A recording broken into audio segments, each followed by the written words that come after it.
Those ominous sounds sent audiences ducking for cover in 1963 and again in 2012.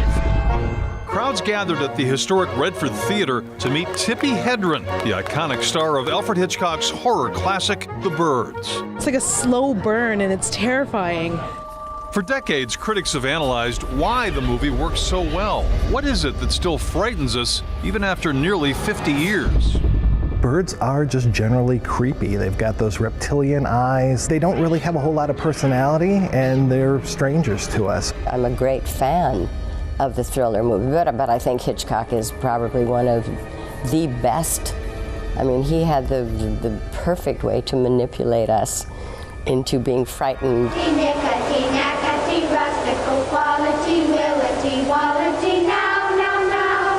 It's all about pacing and editing and just kind of knowing where to put the beats and when to bring the audience closer to you, and you just keep pulling them in and pulling them in. It's almost like, someone that you trust is telling you a bedtime story, and they just keep building it up and building it up, and then there's the final scare. The Birds was Hedren's first film, but even as a novice, she questioned her legendary director about the climactic attic scene.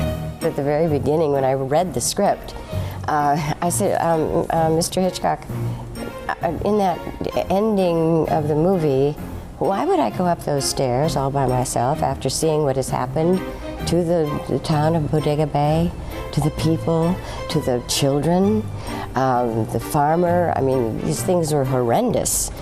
Why would I go up there all by myself? And he paused, and I don't know, maybe he hadn't thought of that before.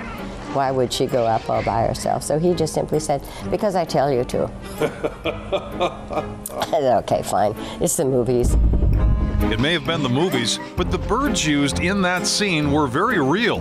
Until right before the camera rolled, Hedren thought they were going to be mechanical birds. There were 3 or 4 great big cartons of raven and gull and a few pigeons thrown in, and bird trainers with, gauntlets up to their shoulders, and which they started hurling at me Monday morning until Friday afternoon. It may have been a torturous week, but the payoff was huge. A classic thriller that's gripped audiences for 49 years.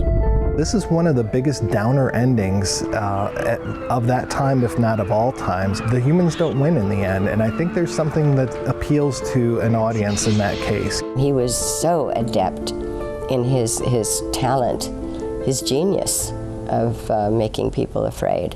And people love to be afraid. Do you like being afraid? Oh, yes. Absolutely, I do. What are you afraid of? Not much.